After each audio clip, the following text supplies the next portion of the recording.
Hello tout le monde, je suis Amoureuse. Et je suis Mathieu, vous êtes avec nous au Point T. Le Point T, c'est un point de rencontre, c'est un point d'interrogation, et c'est surtout un point commun. Celui d'aimer réfléchir, s'écouter, et peut-être aussi se dévoiler. On vous retrouve au Merci Marcha pour ce podcast, bar inclusif et mixte du 11e arrondissement de Paris. Ici, c'est relax. Ici, on est posé entre icônes de la communauté. Bienvenue au Point T. Aujourd'hui, nous accueillons une invitée très spéciale. Elle nous vient de Drag Race France, saison 2, et de Drag Race Philippines Slayer Royale. Kitty Space est avec nous. Salut Kitty Space. On est trop content de t'avoir avec nous. Simos. Vraiment. Alors on t'appelle Kitty Space ou Kiara? Chiara. Kitty, je suis ma c'est quand je suis en drague, et en civil, c'est Chiara. Ça roule, super. Bon, on est ravis de t'avoir avec nous, Kiara. On va te faire une petite présentation de toi. Je vais te la faire et tu vas me dire si elle te correspond. Ouais, ça roule. on T'es va prête? voir. Roulement de tambour. Ok, let's go. Je suis trop hâte de voir. Alors, Chiara, tu es née au Vietnam. Tu as été adoptée en France à l'âge de 15 mois. Non! J'ai été adoptée quand mes parents ils habitaient au Canada. Donc, tu as été adoptée quand tes parents étaient au Canada, Exactement. à l'âge de 15 mois. Exactement, à 15 mois, ouais. Très bien, super. Et aujourd'hui, tu dis d'être réadoptée toi-même au travers du drag. Donc, tu as grandi en faisant du théâtre, en faisant de la mode. Tu as grandi donc entre la Chine, la France et le Canada. Et puis, tu as commencé le drag en 2019 en parallèle de tes études de stylisme. Ouais. Tu as d'abord été Kitty Space sur scène, puis Kiara dans la vie quotidienne. Aujourd'hui, tu es la première reine asiatique de Drag Race France. Tu as participé à la saison 2 en 2023. La meilleure saison. Tu ne veux pas juste briller, mais tu ouvres la voie. Tu fais partie du collectif Race Queers, Drag Race Philippines Slayer Royale, et tu dis choisir de protéger ceux et celles qui n'osent pas. Tu es un feu d'artifice couture et une inspiration pour tout le monde. D'après toi, Kitty Space a le feu au derrière et tes paix enflammées brûlent les homophobes. On a avec nous Kiara. Ouais. C'est un plaisir. Merci. Est-ce que tu valides cette présentation, Kiara? Ouais. Est-ce qu'elle te correspond? C'est pas mal. Et je brûlerai aussi les transphobes à la fin. Ok, donc on brûle les homophobes et les transphobes, Non, juste les personnes qui sont pas tolérantes, je dirais. Les mais cons, avec pas. Toutes les personnes. les mêmes paix enflammées? Ouais. Ok. Ouais. Bon, de toute façon, ouais. Surtout que mes paix, ils puent vraiment. Genre, j'ai failli faire vomir un pote à cause de ça, donc Vraiment? ouais, je pense que ça, Ok. c'est pas mal. Waouh, c'est un talent caché, ça. Mais j'aurais dû faire ça au talent show. Kiara, qu'est-ce qu'on te sert à boire en cocktail? Je sais pas, le Red Velvet. Un Red Velvet? C'est bon choix. À quoi trinquons-nous? À la liberté. Ok, Très bien, ouais. À la liberté alors. À la liberté. c'est parti. Kiara, tu nous as dit que tu avais grandi entre le Canada et la Chine. Où as-tu grandi au Canada? À Montréal. En fait, quand mes parents ils habitent au Canada, j'étais adopté, on les habitait à Mont-Royal, plateau Mont-Royal.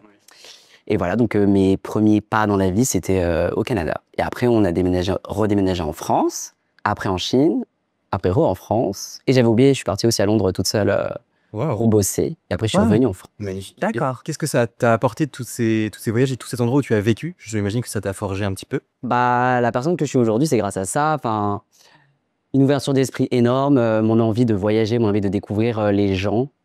Et c'est peut-être pour ça que j'adore les gens. Je suis très sociale parce que quand tu vis dans des pays qui sont pas les tiens, des fois tu dois te débrouiller un peu toute seule. Bah, tu es obligé d'aller vers les gens pour demander ta route, pour demander des choses. Faut pas avoir peur. Et ça m'a grave aidé parce que je suis un peu une personne un peu renfermée sur moi-même avant. Enfin, je l'étais avant. Et c'est vrai que ça aide grave à. Bah, t'as pas le choix, quoi. Sinon, t'es dans la merde. Évidemment, Et exactement. des fois dans des langues qui sont pas forcément les tiennes. Donc, my English is so good. Tu parles combien de langues? Français, anglais. Je parlais super bien chinois avant, mais j'ai tout perdu. Espagnol, un tout petit peu. Hola, ¿qué tal? Ouais, muy bienito. Il paraît que quand je suis bourré, je parle très bien. Enfin, c'est ce que Lolita Banana m'a dit, mais je pense elle était bourrée aussi, du coup, elle a dû entendre, voilà. Mais c'est souvent le cas, je remarque que Mais plus souvent, quand on est bourré, bourré, plus on a l'impression qu'on parle bien, alors qu'on dit rien. C'est comme moi au karaoké quand je chante. J'ai l'impression d'être une trop bonne chanteuse. En vrai, je comprends des vous. Quand je regarde la vidéo, je me dis. Après, faut pas de vidéo au karaoké, c'est ça. Faut pas être filmé. Non, faut pas me filmer. Hein. Non. c'est quoi pour toi la plus grande différence que tu as ressentie de grandir en tant qu'enfant et personne queer entre la Chine, entre l'Angleterre, la France, le Canada? Canada, je m'en rappelle pas, j'étais trop petite, donc je peux pas vraiment dire. La Chine, bah, j'étais au lycée français de Pékin, donc j'ai pas bien vécu mes années collège. Ok. Le lycée français de Pékin, il y avait des gens très ouverts, mais ouais, j'ai pas très bien vécu ça. Et c'est vraiment quand je suis rentrée en France que j'ai vraiment vécu un peu plus ma queerness life. Et vraiment quand j'étais à Londres. À Londres, c'était incroyable. Fabuleux. En Angleterre, c'est tellement plus ouvert. Et genre, la Pride à Londres, c'est la première fois que je voyais une Pride aussi grande. Genre, toutes les rues. C'était ta première Pride? Non, c'était pas ma première Pride, mais ma meilleure Pride de toute ma vie. Ok. C'est pas comme à Paris où il y a un endroit de la ville qui fait la Pride, là c'est vraiment toute la ville. Wow. Mais les métros, les boutiques, les gens.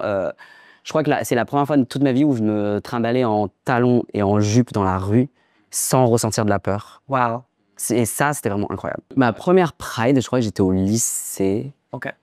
Je m'étais mise en Lady Gaga. Et genre, quand j'étais dans le cortège de la Pride, genre tout le monde me prenait en photo, c'était incroyable. C'était un peu les débuts du drag pour moi.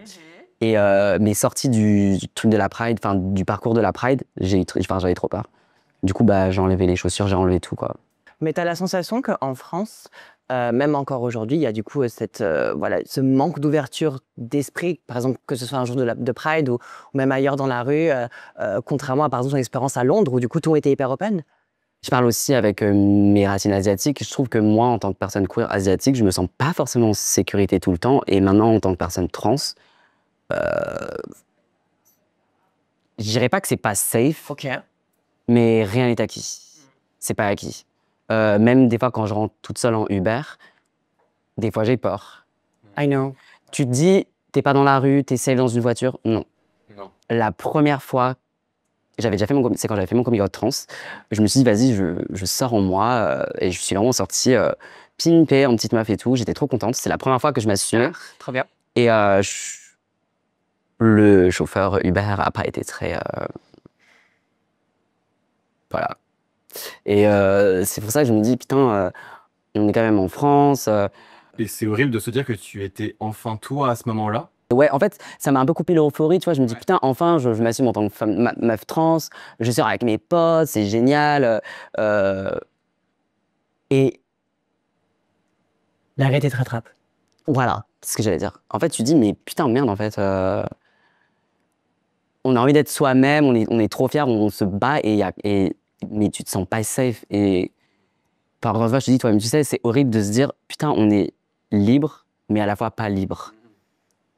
Et le nombre de fois où des fois j'hésite à porter certaines tenues, et mes potes ils me disent bah vas-y fais-le chérie, mais en fait je lui dis bah en fait oui j'ai envie de le faire mais il faut que je prenne le métro et même s'il m'arrive rien, se prendre constamment des insultes, tu les entends.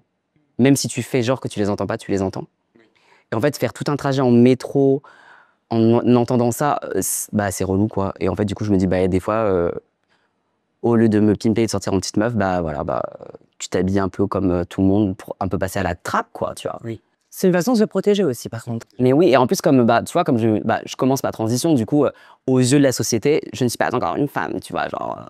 Et ça, c'est horrible parce qu'en fait, les gens, ils m'appellent encore monsieur, moi, ça me saoule, mais je vais pas leur faire la leçon parce que ces personnes-là ne le savent pas, mais moi, ça me fait chier parce que je me dis, putain, je suis une femme et je sais qu'aux yeux de la société, j'ai pas encore les codes physiques.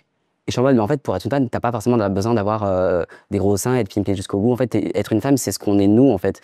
Et c'est ça qui me fait chier avec la société, c'est qu'en fait, si la personne en face de toi te dit, moi je suis ça, bah tu la respectes. Oui.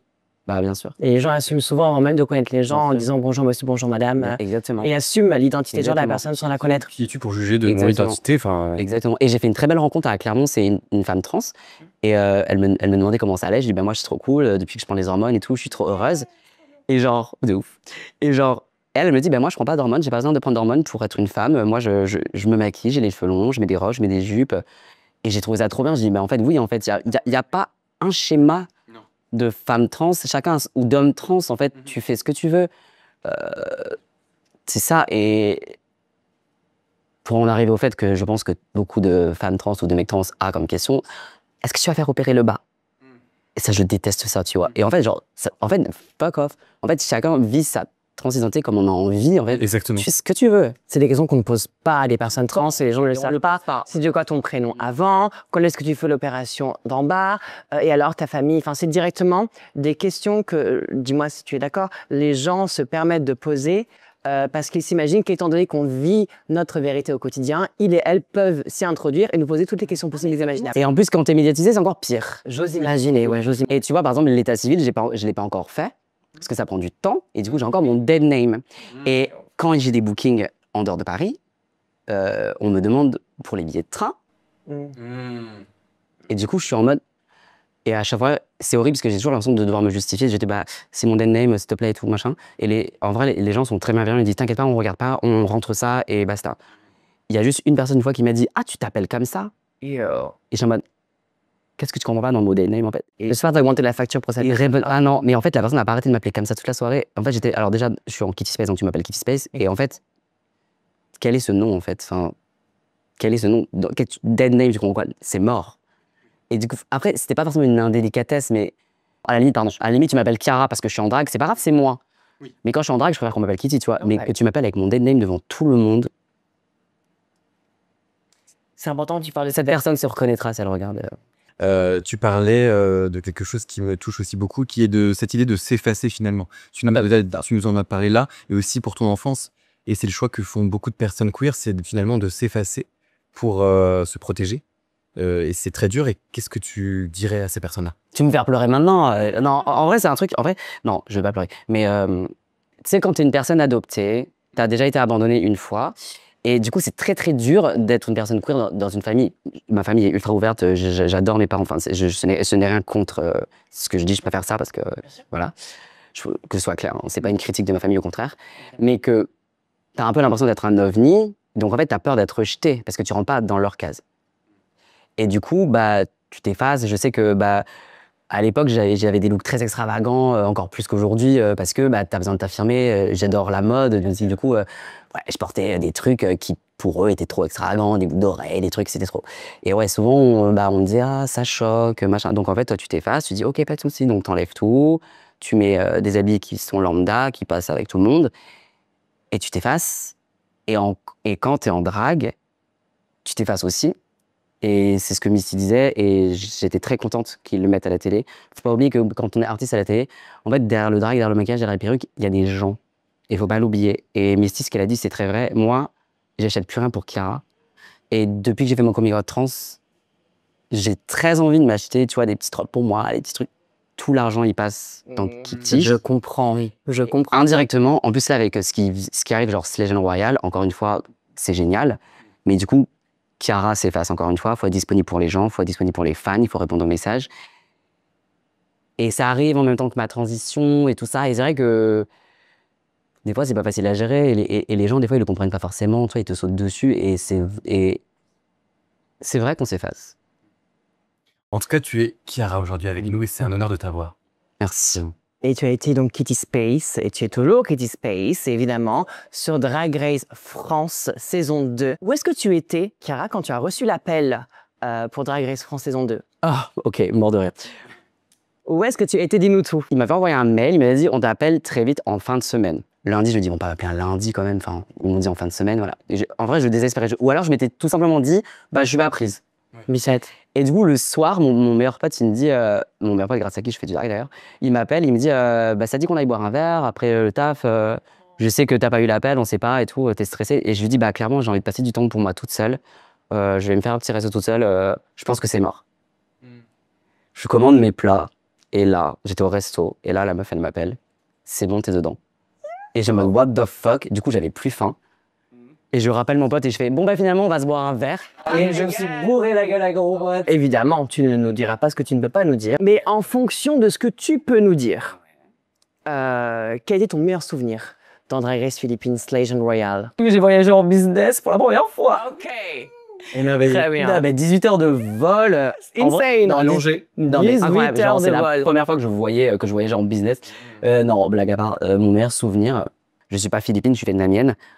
Mais j'étais en Asie et c'est quand je me suis maquillée pour la première fois pour faire l'entrée. Et j'étais dans la chambre et je me dis, putain, je suis tellement fière d'être arrivée jusque-là, d'être asiatique et de faire du drag sur mon continent asiatique. En mode, c'est un peu comme, même si les Philippines, c'est pas mon pays. Oh, désolé, je suis trop émue de ça. Parce que... Non, d'accord, c'est normal. En fait, en gros, c'est pas mon pays, les Philippines, mais je restais quand même sur mon continent entouré de mes sœurs asiatiques et je me dis, le drag asiatique, il est pas très mis en avant en France. Et là, je reviens en Asie, me maquiller en drague en Asie. Et en fait, quand j'ai réalisé ça, j'étais trop fier. Je me dis, putain. Et en fait, je me suis dit dans ma tête, mon rêve, ça avait toujours été de faire une saison internationale. Parce que j'avais été éliminée en 3e, j'étais un peu déçue. Mais j'ai quand même très contente de faire Drag Race France. Mais je me dis, putain, j'aimerais tellement faire une saison internationale. Et je me dis, mais girl, en fait, tu l'as fait. Et genre, en fait, ce que je voulais, je l'ai, tu vois. Et j'étais très contente et très fière. Mais c'est beaucoup de sacrifices. En fait, je me dis, tous ces sacrifices, tout ce taf, tout ce temps passé, pas avec mes amis, mais à faire des shows, à faire du drag, à faire des tenues, à devoir annuler des anniversaires, à devoir pas aller voir ma famille, à passer des Noëls toute seule parce qu'il fallait préparer des émissions, parce qu'il fallait préparer des shows, ou parce que le 31 décembre, t'es pas avec tes potes pour faire la nouvelle année parce que tu bosses, parce qu'il y a des shows. Et je dis, putain, en fait, j'ai toujours, hard work pays off, en fait. Ça valait tous les sacrifices. Et non seulement tu as, comme tu dis, ça valait tous les sacrifices et tu vis ton rêve, mais en même temps, c'est important aussi, et j'espère que tu te le dis, que si tout ça, ça t'arrive, c'est parce que les gens aiment l'énergie que tu proposes, aiment ce qu'ils voient quand ils te voient. Ah ouais, je sais La preuve, je me rends pas compte. vu qu'on te rappelle, Ouais, vu je m'en rends qu'on on te refait vivre ces expériences incroyables. Bon, après, c'est parce que j'étais la seule asiatique de France dans Drag Race, du coup, ils se sont dit, non, je rigole.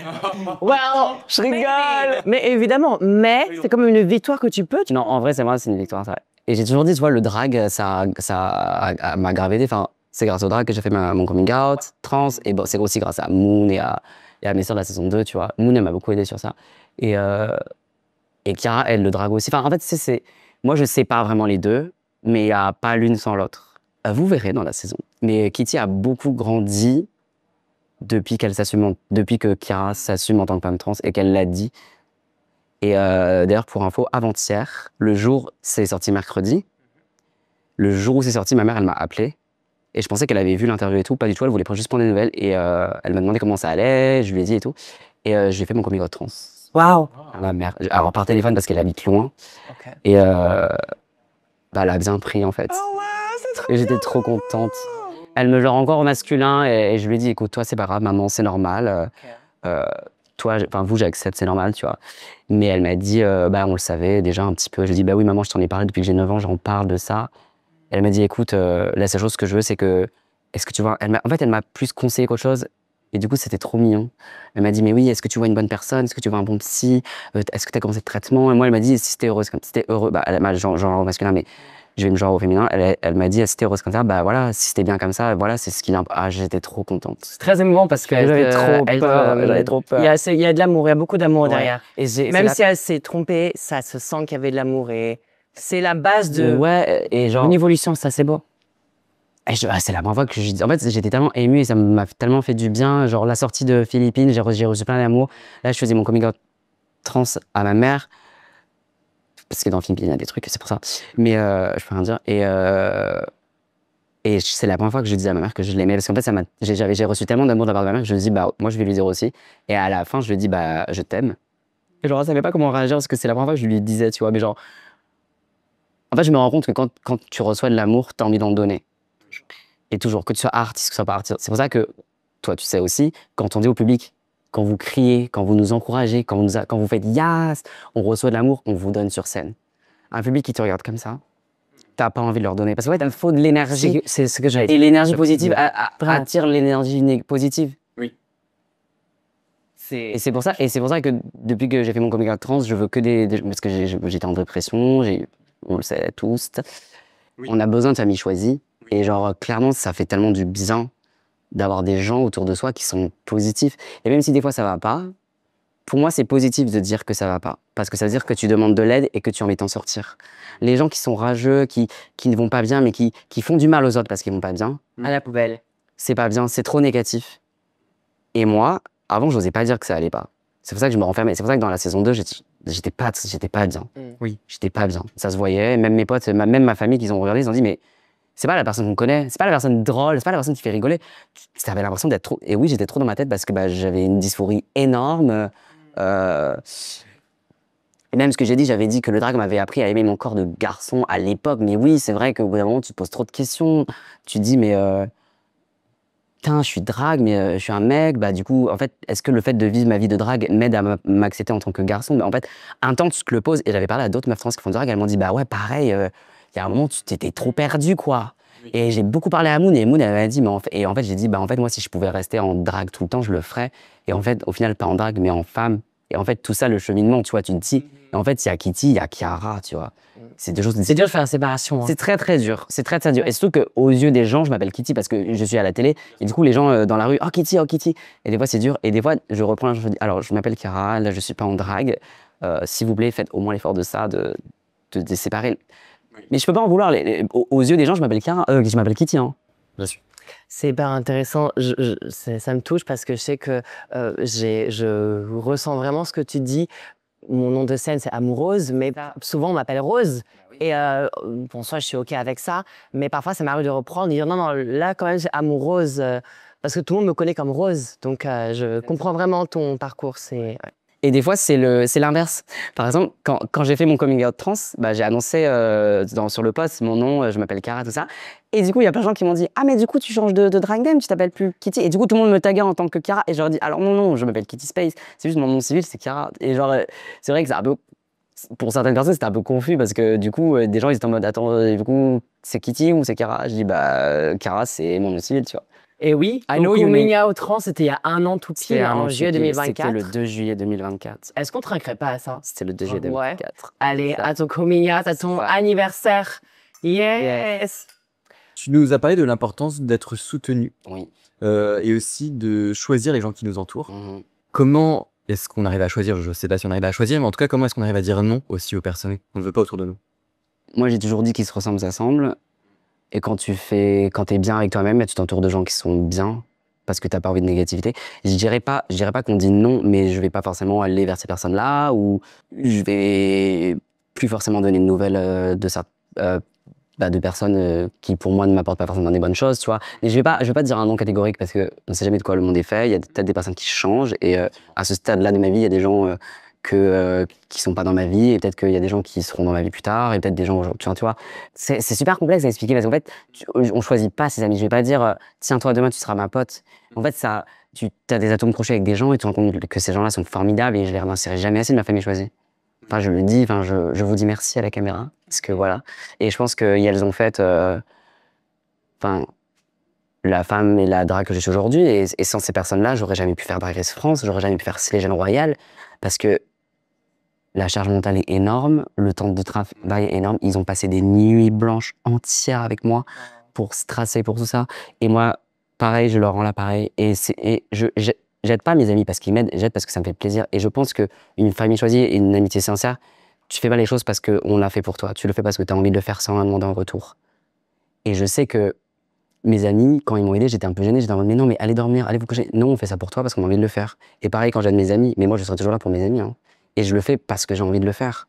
Et pour moi, je pense que c'est ça la famille choisie. On n'a même pas besoin de se dire, je te rembourse. Ah, vas-y, tu me payes ça, tu m'avances, je te rembourse. Ah, mais vas-y, oh, tu m'as aidé la dernière fois. Non, c'est pas ça, c'est naturel. Pour moi, la famille choisie, c'est ça. Des fois, on n'a même pas besoin de se parler. Un eye contact et on comprend tout de suite. Et c'est ça, tu vois. Et c'est très important. Et je sais que tout le monde n'a pas forcément la chance d'être bien entouré ou d'avoir une famille choisie. Ou alors, il y a des personnes qui, malheureusement, des fois, sont perdues et pensent que c'est leur famille choisie et en fait, ils s'entourent pas forcément des bonnes personnes.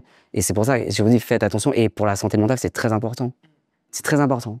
Et on parle pas assez de santé mentale et quand tu es une femme trans ou un homme trans dans cette société, quand tu commences à transition, quand en plus tu es exposé médiatiquement, que tu as plein de choses à gérer de partout, de machin, moi, je t'avoue, quand je suis tombé en dépression, c'était à cause de ça. Hein. Je suis vraiment tombé en dépression. Je donnais pas trop de nouvelles aux gens. J'étais pas. Oui, c'est vrai, je l'ai jamais dit ça, mais de la médiatisation, je me sentais oppressé. Et je me sentais oppressé. Trop de gens qui venaient me parler, trop de se rendre disponible pour les autres et de pas avoir un moment pour soi, un temps soit peu, tu vois. Mais personne ne le sait, mais le nombre de fois où tu fais un show, t'as tout le monde qui te félicite, t'es trop belle, je t'adore Kitty, et le soir quand tu rentres, quand t'enlèves ta perruque, t'es toute seule. T'es toute seule. Et le nombre de fois où j'ai pleuré le soir, parce qu'en fait, t'es aimée, tu reçois tellement d'amour, de bienveillance, et le soir, tu te retrouves toute seule avec ta dysphorie, avec... Pardon. Ce sont qu'ils aimaient Kitty Space, mais pas Cara? Oui, c'est ça. C'est une question. Hein, Exactement. En fait, tu te dis, mais putain, sans Cara, il n'y a pas Kitty Space. Et en fait, on me demande toujours. Maintenant, on me le demande. Mais il y a eu une période, moi, on m'a jamais demandé comment ça allait. Hein. Comment moi, j'allais. Kitty Space, c'est trop belle. Oh, Kitty Space, comment tu vas? Oh là là. Mais en fait, c'est comment tu vas. C'est en fait, est-ce que tu passes une bonne soirée? Mais on ne m'a jamais demandé comment ça va, Cara. Maintenant, on me le demande. Mes amis me le demandent. Et les gens, c'est vrai. Maintenant, ils me demandent, tu vois, comment ça va depuis depuis ton coming out, est-ce que tu as commencé ta transition, tout ça. Mais c'est vrai qu'avant, Et j'étais très contente qu'ils le mettent dans Drag Race France, qu'il faut pas oublier que nous, des fois, on s'oublie. Quand on est en drague, on est nous-mêmes, mais on met un costume, hein, faut pas se leurrer, hein, on met un costume. Moi, Chiara, c'est une femme un peu plus réservée, bon, qui adore faire la fête, hein, bien évidemment, mais elle est moins extravertie, tu vois. Tu vois, là, je vous parle, je suis posée. J'aurais été en Kitty Space, mon comportement va changer parce que tu mets du maquillage, tu te grimes en drague, mais Tu deviens pas forcément quelqu'un d'autre, mais moi, c'est comme ça que je le vois. Pour certaines personnes, c'est un autre personnage complètement. Exactement. Pour moi, c'est un dépassement de qui je suis. Exactement, moi, c'est Je pareil. suis moi, mais en plus intense, plus extraverti, plus... Ouais. Même, je le remarque quand je me vois en vidéo, en photo, des manières que j'ai, comment je m'exprime. En rose, je suis plus réservée. Et je pense toi aussi, du coup, en Chiara, Kitty Space, il y a quelque chose de plus intense. Et Par contre, sauf en soirée. En soirée, quand je suis en Chiara, enfin, quand je suis moi, quand je suis pas en drague, par exemple, je vais un peu plus me tenir quand je suis en Kitty Space parce que l'image, je fais très attention à mon image et l'image médiatique et faire attention.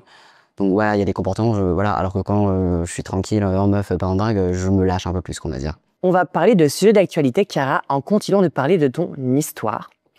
Début juillet 2025, le média Mediapart annonce que le ministère du Travail finance une association, on va pas dire le nom, d'extrême droite, diffusant des idées sexistes, avec des idées notamment anti-trans. Comment toi tu sens le climat évoluer en France actuellement pour la communauté trans et même pour le droit des femmes en général? Moi, j'ai très peur. J'ai super peur. Et d'autant plus que quand tu commences la transition, tu te dis, enfin, t'es toi-même, et tu vois tout ça. En fait, j'ai peur pour mon avenir, honnêtement. J'ai très peur. Et j'avais parlé avec des meufs trans qui, elles, ont fait leur leur transition depuis très longtemps. Elles me disaient, on a quand même beaucoup plus de droits, mais c'est jamais acquis. Et là, c'est vrai que ça fait peur parce que tu te dis, mais tous ces enfants là, trans, ils vont faire comment? Et enfin, moi, ça me révolte dans le sens où pour moi, la France, c'est liberté, égalité, fraternité. Et sororité. Et sororité. Et là, clairement, aucun des mots, je le vois là.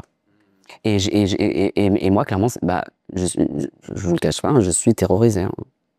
Pourquoi est-ce que tu penses que ces associations, ces gens, ces institutions en ont autant après nos droits? On va casser leur petit schéma tranquille ou tout mignon, tout bien de leur société, de leur petite vie. En fait, en quoi ça va changer ta vie? Parce qu'ils ont peur de quoi? Parce que on va transformer leurs enfants en méchantes personnes.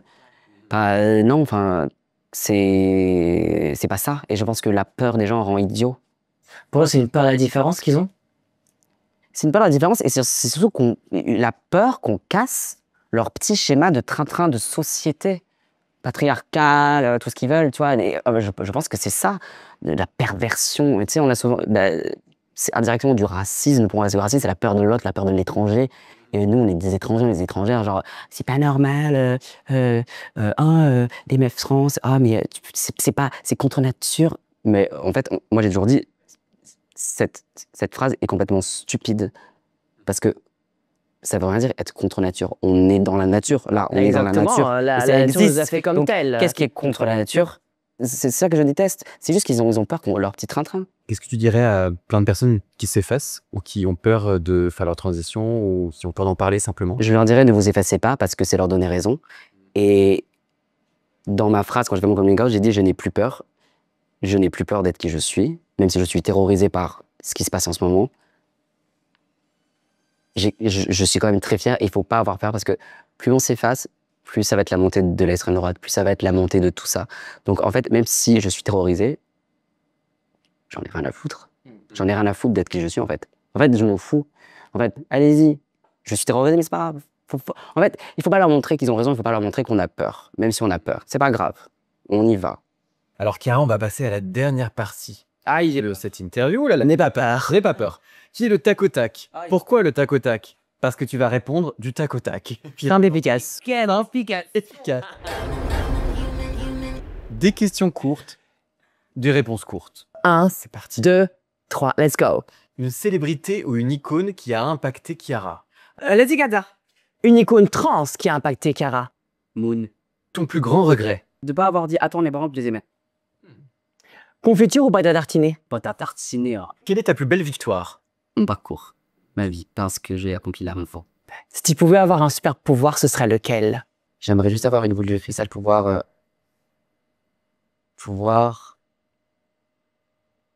ce que devient ma mère biologique et comment elle va. C'est très beau. Modèle. Soit dit que t'es drôle. C'est toutes les émotions. Oui. Ton look préféré dans Drag Race France, saison 2. Ah, moi je dirais l'oiseau qui s'est révélé là. Oh. Parce que c'est iconique. l'essence. Ta série culte. Moi j'adorais Charmed quand j'étais petit. Si. Le Charmed, ouais. Moi j'ai Piper ou Plou, je sais pas. Alright. Léo, pas dégueu. Si tu devais te résumer en un mot aujourd'hui, ce serait lequel? Forte. Ou chiante, ça marche aussi. Comme tu veux, Marvel. Mais une forte chiante, voilà. Et c'est parfait. Y a-t-il une vérité qui te dérange mais que tu acceptes? Le fait que je ne connais pas ma mère avec mon adoption, Ok. ça me dérange, c'est quelque chose qui a toujours été une souffrance pour pas une souffrance, mais Un rêve, Cara. On le apprend saison 2. Yes! I know that's right. Non, en vrai, j'allais dire faire le tour du monde, en vrai. Ok. C'est un rêve depuis que je suis toute petite. Et ça fait des années que j'ai pas voyagé avec le taf, avec tout. Et c'est pas 70 ans que je vais faire. Donc, faut que je me dépêche. Et ouais, ce serait chouette. Et après, All Star France saison. Évidemment. Et enfin, quelle est la question qu'on ne te pose jamais mais que tu aimerais qu'on te pose? Et on te la pose là. On me l'a posé, c'était comment j'allais. Oh. Ok. Comment va Kira? Comment va Cara? Et quelle est la réponse aujourd'hui à ça? Comment elle va? Comment tu? Comment je vais, hormoné, décalqué, cerné, mais toujours avec de la fierté. Oh, ça arrive. Et puis je vais bien, je suis fatigué. Je n'ai pas rose, Mhm. comme tout le monde, mais je vais beaucoup mieux. Ok. Très bien. Eh ben, Cara, c'était un honneur, c'était un plaisir de t'avoir avec nous aujourd'hui au Pointé. Merci d'avoir été avec nous. Et Qu'est-ce je qu'on peux juste te dire un truc, Dis-nous tout. c'est que toi, tu m'impressionnes beaucoup. Et je voulais vraiment te remercier pour être qui tu es, parce que Merci. t'es une personne que j'admire énormément. Arrête, tu vas faire Et- pleurer. Et même si on se parle pas souvent, tu m'aides beaucoup dans ma progression. Merci Je vois qu'on beaucoup. se voit. Faut qu'on aille se boire un verre, d'ailleurs. Avec plaisir. Vraiment cher. Pour moi, t'es incroyable. Tu es un amour. Mais vraiment, Eh je oui. sincèrement, je te l'ai déjà dit la dernière fois. Oui, mais moi, je suis une empathe, donc une empath. Donc moi, tu vas faire pleurer là. Non, reprends un verre. Mais bon, Cara, on trinque à quoi? Cara, qu'est-ce qu'on peut souhaiter pour l'avenir? Beaucoup d'argent! Let's go, on trinque à ça. En vrai, ce que tu peux me souhaiter, juste d'être heureuse. Et on te le souhaite. tout le monde aussi, peut-être que tout le monde soit heureux et heureux. Et ben, on souhaite tout le bonheur du monde à Cara, à E-Space et à tous les gens qui nous regardent. Partagez ce podcast, laissez-nous un j'aime. Surtout n'oubliez jamais, célébrez vos victoires. Merci infiniment au Merci Marcha, bar inclusif et mixte du 11e arrondissement. Brillez, c'est comme ça qu'on vous aime au Pointé. Au revoir. À plus!